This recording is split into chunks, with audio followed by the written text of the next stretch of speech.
Hello Art 2. So the purpose of this video is just going to be to show you a couple of different color combinations that I could potentially use for the beak, to remind you guys that on your tessellations, even though each shape is basically the same, you do not necessarily have to use the same colors, the same patterns, the same shading techniques from one shape to the next. You can absolutely change it up a little bit and have a little more fun with it than that. In fact, I recommend that you do that because it's just going to be a little more interesting for you.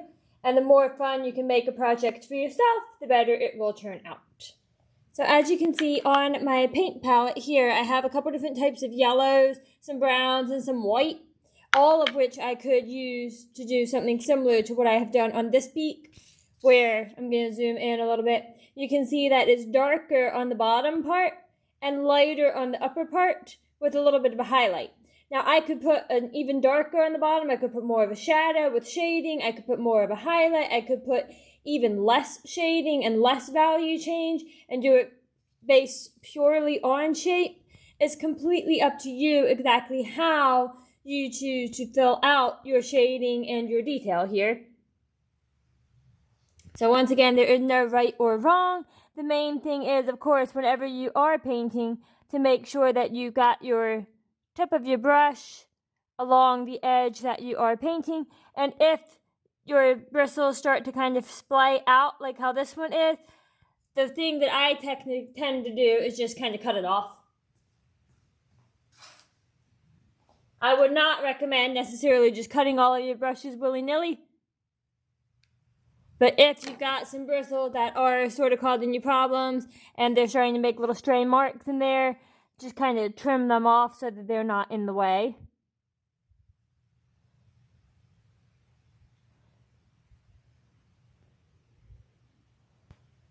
And then say I want to come in here with a slightly lighter brown, I could definitely do that so that it would be darkest sort of in that shadow space.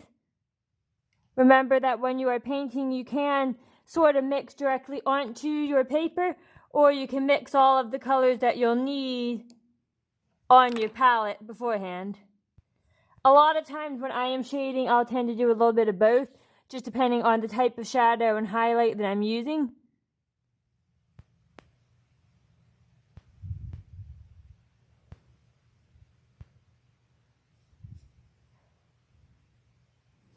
So now let's say I want to make it a lot lighter, I could go directly in with some yellow in here.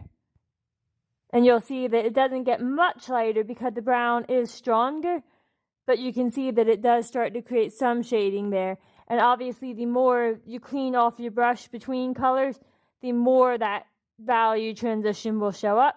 But if I want this to remain relatively subtle, since it is sort of the shadow part of the beak, I do not necessarily have to make it super bright. Again, I'm going to turn the page so that I'm using the tip of my brush along the edge of my shape there.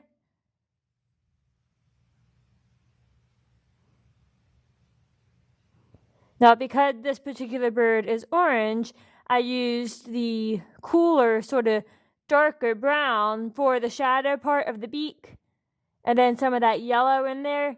That way the beak does not look warmer than the bird itself. So now that could be all the shading I want to do on that bottom portion, or I could add a little bit more at this point. Completely up to you. I could do the top part sort of a brighter yellow. I could do it a similar sort of brownish color. Because it's right next to the purple here, I'm going to go ahead and, without cleaning my brush off completely, go ahead and go into the yellow, because yellow and purple are complementary colors. So it will make this part of the beak stand out.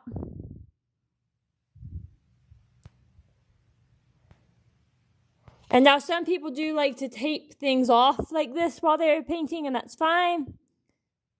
Gives you kind of a clean edge. Other people, like what I'm doing here, just prefer to kind of go neatly and slowly. Once again, exactly how you choose to finish it out is up to you. But you do want to make sure that you are paying attention to the craftsmanship of your project, because they should be worthy of art too.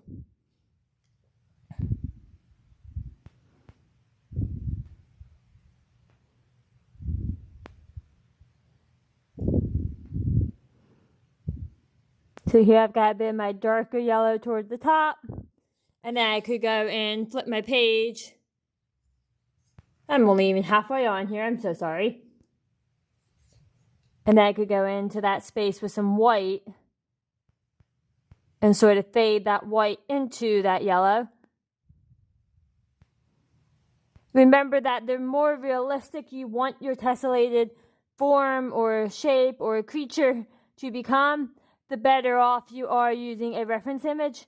Right now, because I'm just showing you some different painting techniques, I'm not necessarily using a reference image.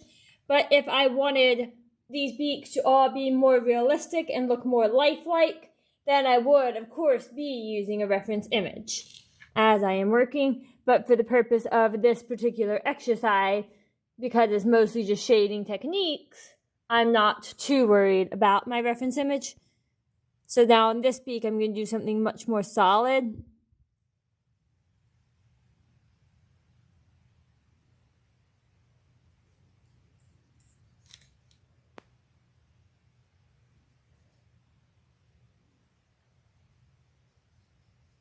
So again, just using the tip of my brush along that space, and then I'm just going to flip it so that I can do the same thing.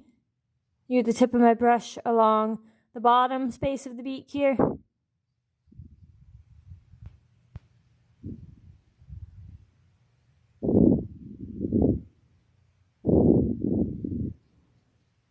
And I'm just going to make this bottom part completely brown. Once again, just to remind you that you don't necessarily have to even do each beak or each part of your tessellated project the exact same way.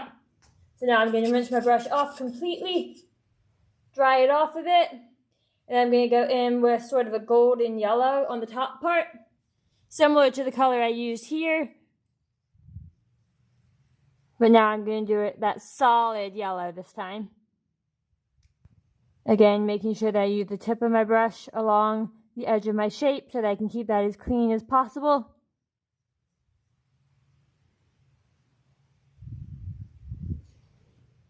Get a little more paint, turn my page.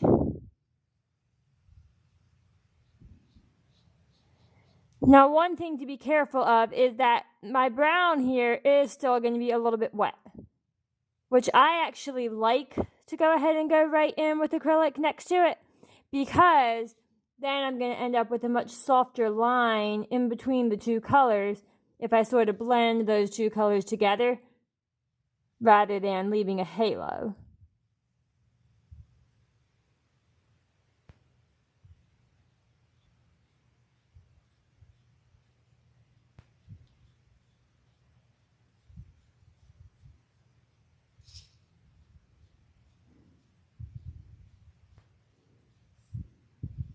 So right now I'm just kind of cleaning up what I've done.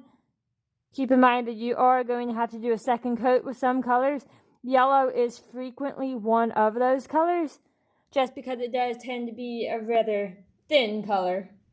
So then I could kind of rinse my brush off a little bit, wipe it off a bit, and then I could sort of blend these in here, just kind of soften that edge if I wanted to.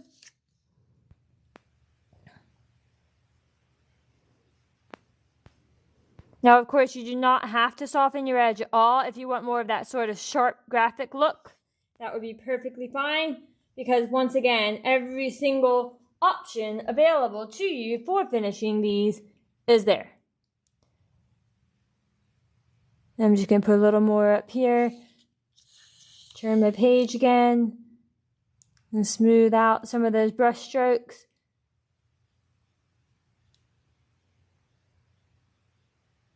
Now I know I'm going to have to do a second coat with that color once it dries.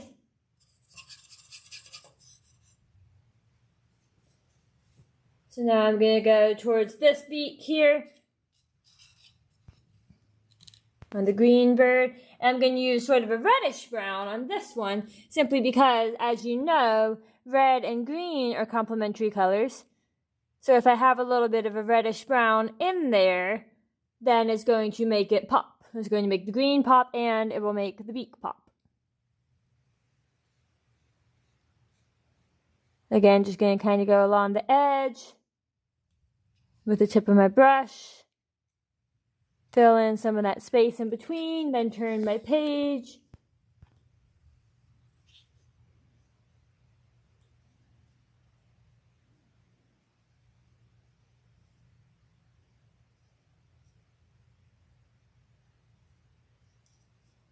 So once again, craftsmanship is key. You want to make sure that you are working slowly enough to keep things as neat as you possibly can.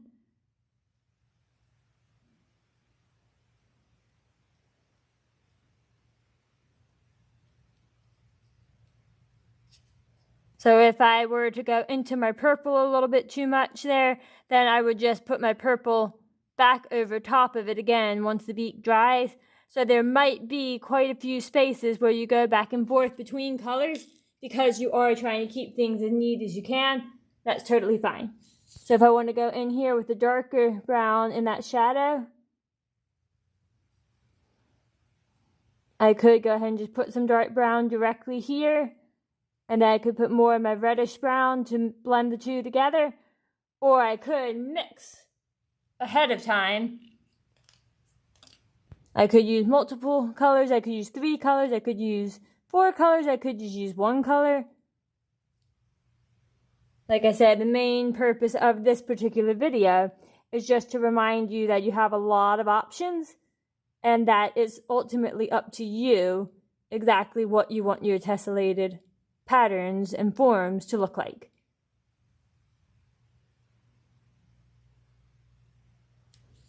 So that could be an example of sort of a darker to redder shading on the bottom portion there.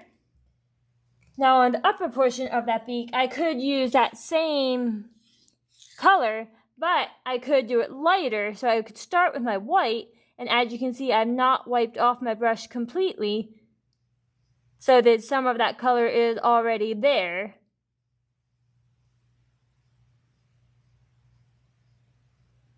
And again, I'm just going right up to that darker color, which is still wet, and it's going to help me create sort of a smooth edge.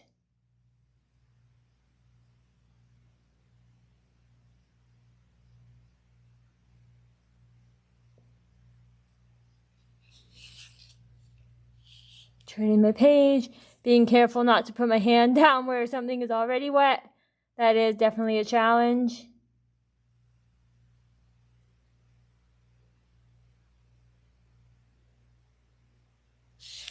So now, although this video focuses primarily on the beaks, the same concept applies to the eyes. You do not have to necessarily do every single eye the same color. You do not have to do every detail the same color. You can change it up as much or as little as you want. The main thing is to make sure that you are paying attention to craftsmanship and that you give yourself some grace so that you know if you do make a mistake or bump into something, you can easily just fix it by painting back over something, because acrylic is quite opaque, which makes it a very forgiving medium to use. To me, the biggest challenge is just trusting yourself and being patient if you do make a mistake, so that you let the paint dry before you try to go back and fix it. Because if you try to fix it while it's still wet, chances are it will not work. So there is another example of a beak combination, and I'm going to zoom out and over here a little bit. I don't know if you can see, but there was some paint on my hand which got right here on this orange spot. So I could try to clean it up right now, or I could just let it dry and go back over it with the orange at a later time once I get my whole project a little bit further along, which is what I'm going to do, so that I could go ahead and keep working while I have the beak colors on my palette, and then just squirt a little bit more of that orange later on to just kind of cover that up, maybe once I finish the eyes, because chances are I will make that mistake again, and the best thing for me is to wait and do all of my touch-ups toward the very end, once all of my actual painting is complete.